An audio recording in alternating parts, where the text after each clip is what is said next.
The Nightingale by Hans Christian Andersen. 1. The Real Nightingale.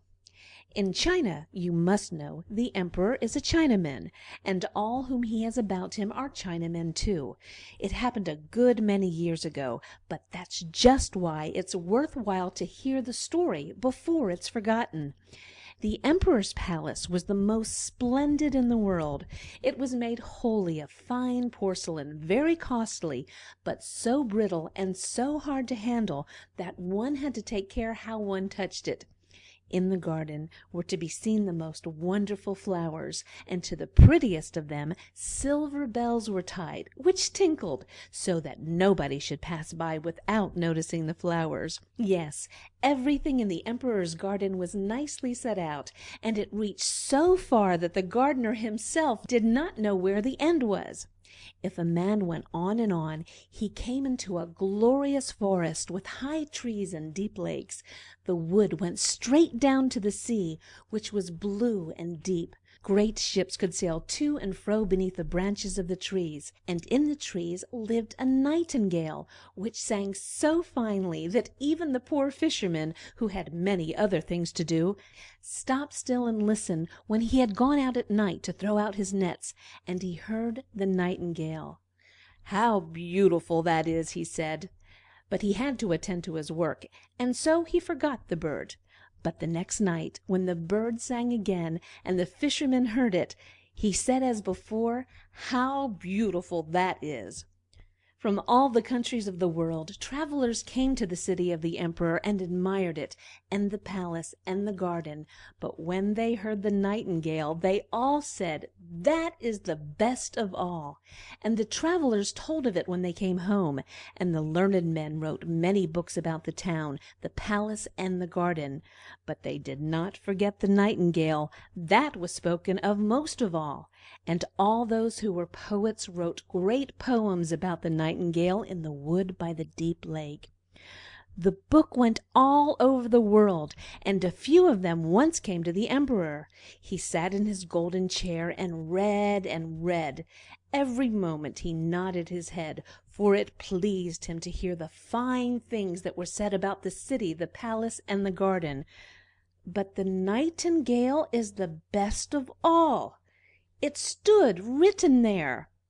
"What's that?" exclaimed the emperor. "The nightingale? I don't know that at all. Is there such a bird in my empire, and in my garden to boot?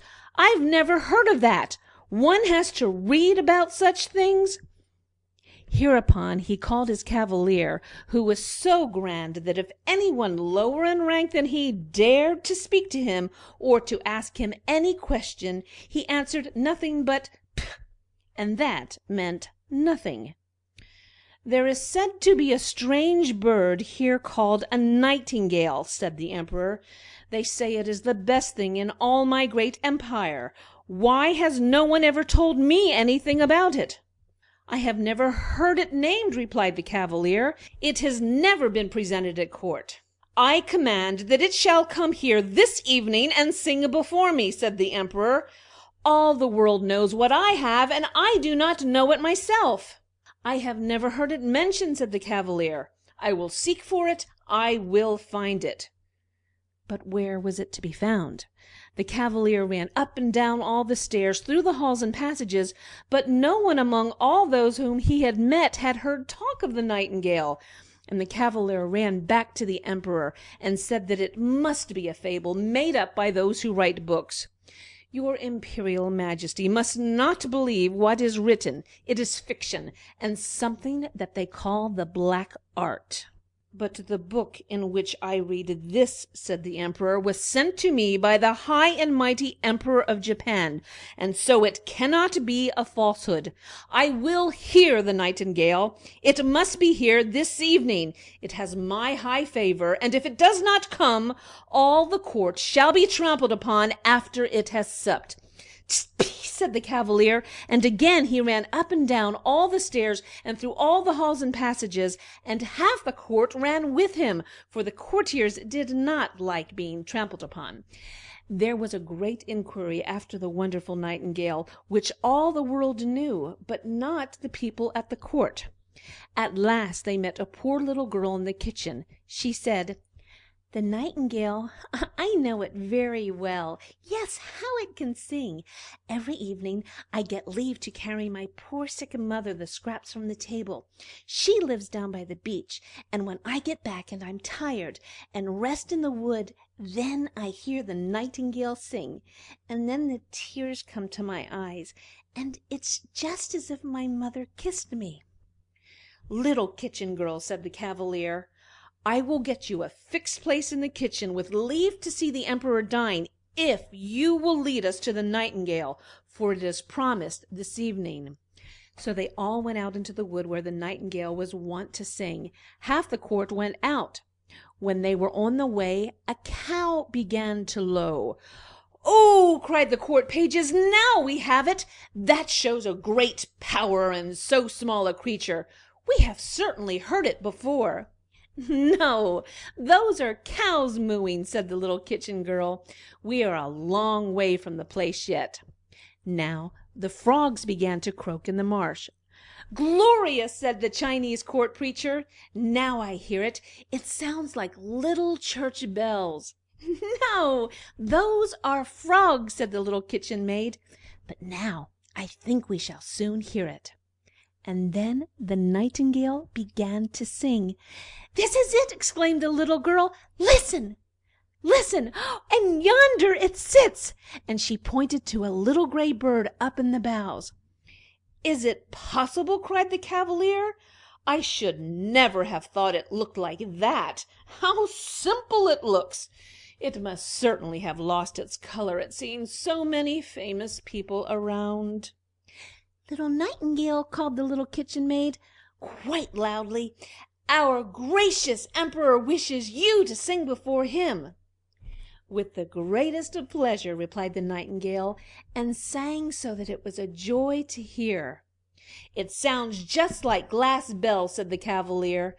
"And look at its little throat, how it's working. It's wonderful that we should never have heard it before. This bird will be a great success at court." "Shall I sing once more before the Emperor?" asked the Nightingale, for it thought the Emperor was present. "My excellent little Nightingale," said the Cavalier, "I have great pleasure in inviting you to a court festival this evening, when you shall charm his Imperial Majesty with your beautiful singing." "My song sounds best in the greenwood," replied the Nightingale. Still it came willingly when it heard what the Emperor wished. In the palace was a great brushing up. The walls and the floor, which were all of porcelain, shone with the many thousand golden lamps. The most glorious flowers, which could ring clearly, had been placed in the halls. There was a running to and fro, and a draught of air, but all the bells rang so exactly together that one could not hear any noise.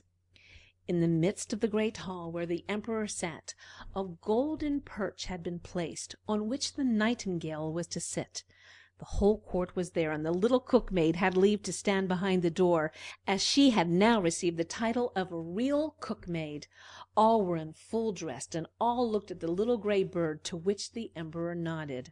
And the Nightingale sang so gloriously that the tears came into the Emperor's eyes, and the tears ran down over his cheeks. And then the Nightingale sang still more sweetly, that went straight to the heart.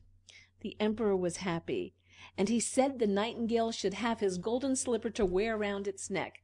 But the Nightingale thanked him. It had already gotten reward enough. I have seen tears in the Emperor's eyes. That is the real treasure to me. An emperor's tears have a strange power. I am paid enough. Then it sang again with a sweet, glorious voice. "That's the most lovely way of making love I ever saw," said the ladies who stood round about. And then they took water in their mouths to gurgle when anyone spoke to them. They thought they should be nightingales too. And the lackeys and maids let it be known that they were pleased too. And that was saying a good deal, for they are the hardest of all to please.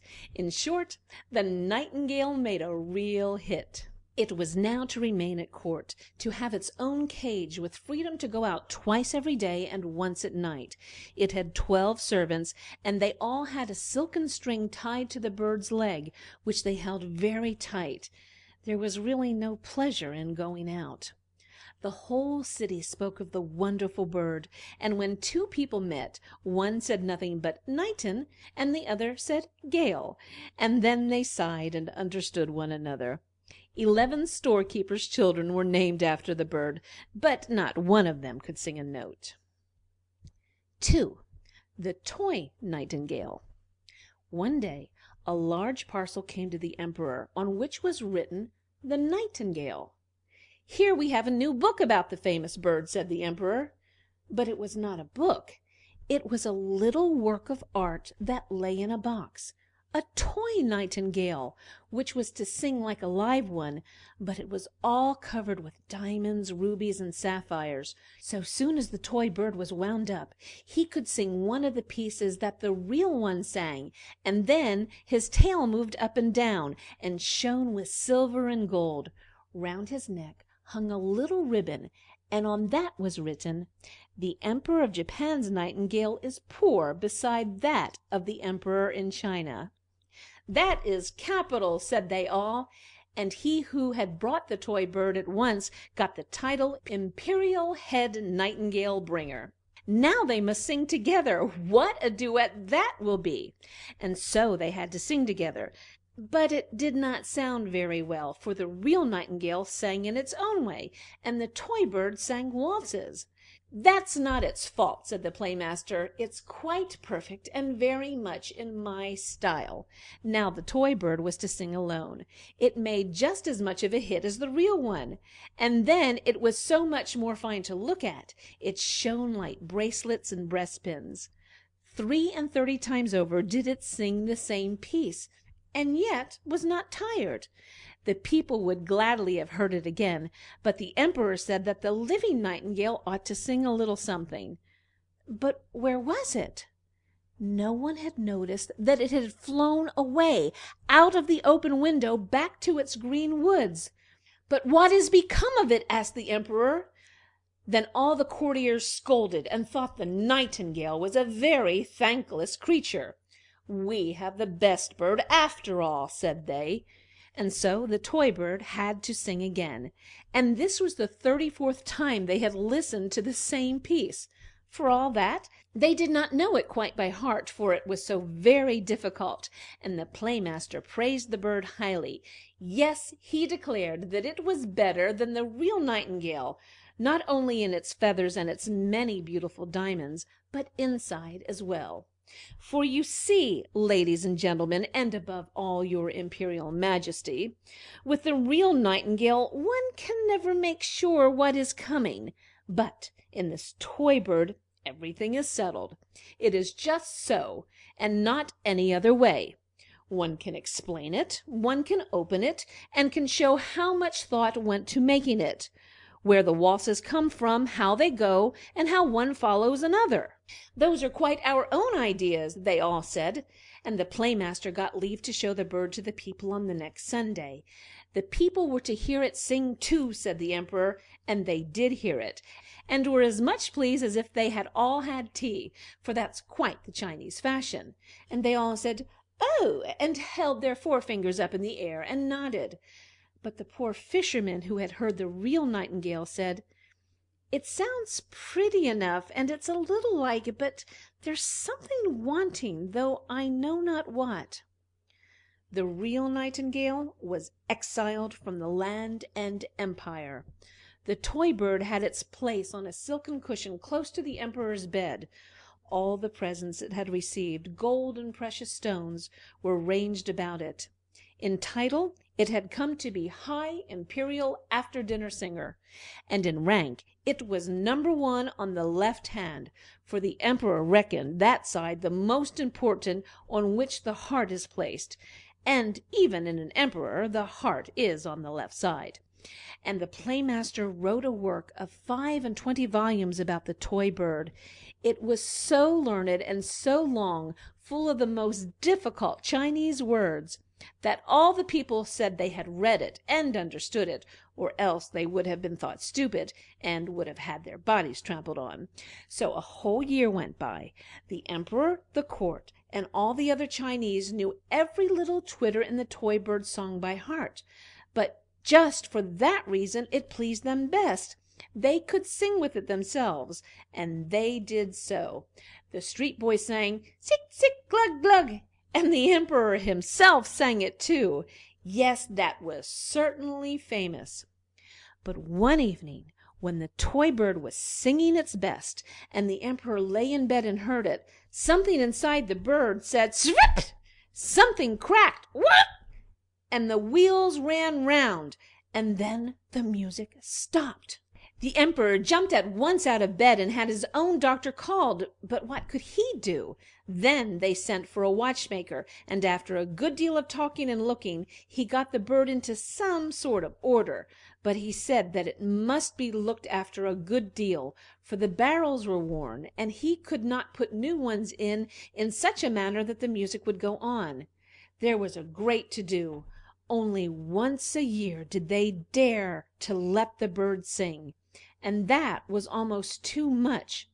But then the playmaster made a little speech full of heavy words, and said this was just as good as before. And so, of course, it was as good as before. 3. The real Nightingale again. 5 years had gone by, and a real grief came upon the whole nation. The Chinese were really fond of their emperor, and now he was sick, and could not, it was said, live much longer. Already a new emperor had been chosen, and the people stood out in the streets and asked the cavalier how their old emperor did. "Pff," he said, and shook his head. Cold and pale lay the emperor in his great gorgeous bed. The whole court thought him dead, and each one ran to pay respects to the new ruler. The chamberlains ran out to talk it over, and the ladies' maids had a great coffee party. All about in the halls and passages, cloth had been laid down so that no one could be heard go by. And therefore it was quiet there, quiet, quiet. But the emperor was not dead yet. Stiff and pale he lay on the gorgeous bed with the long velvet curtains and the heavy gold tassels. High up, a window stood open, and the moon shone in upon the emperor and the toy bird. The poor emperor could scarcely breathe. It was just as if something lay upon his breast.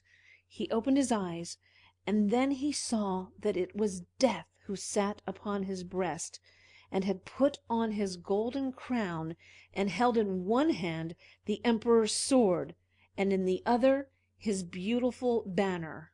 And all around, from among the folds of the splendid velvet curtains, strange heads peered forth, a few very ugly, the rest quite lovely and mild. These were all the emperor's bad and good deeds that stood before him now that death sat upon his heart.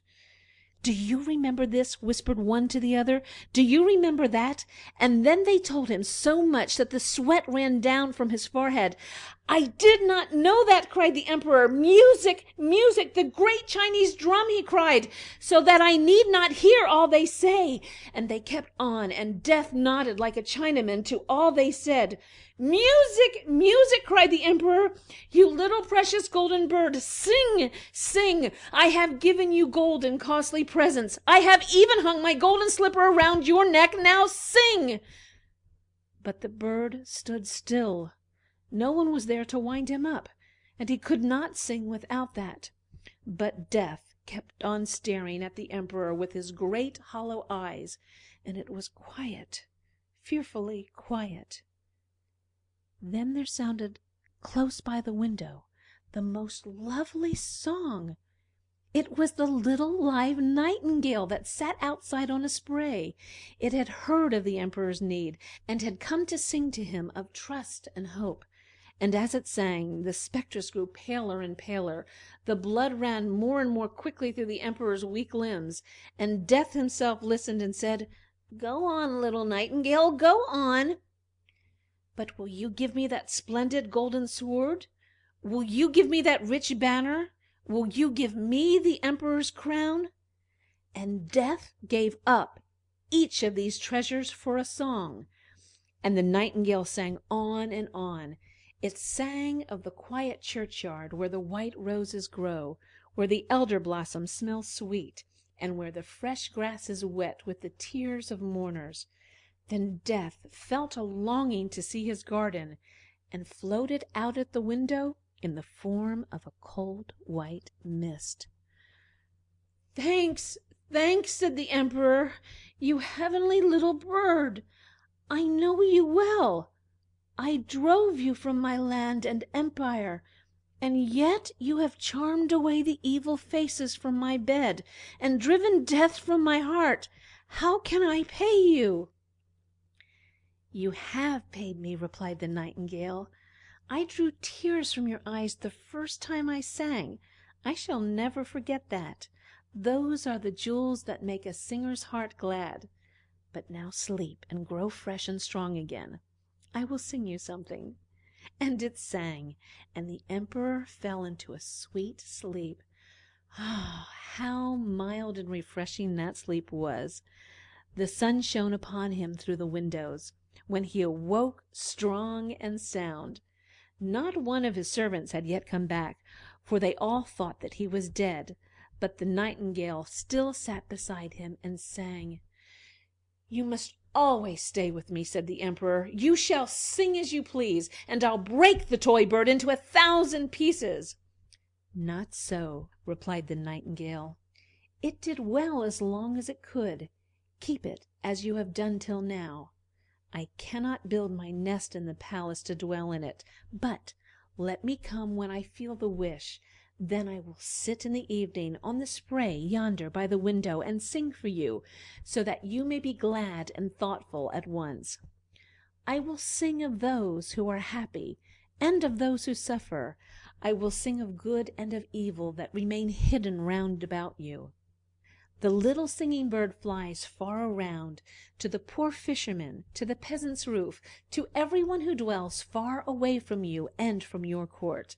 I love your heart more than your crown, and yet the crown has an air of sanctity about it.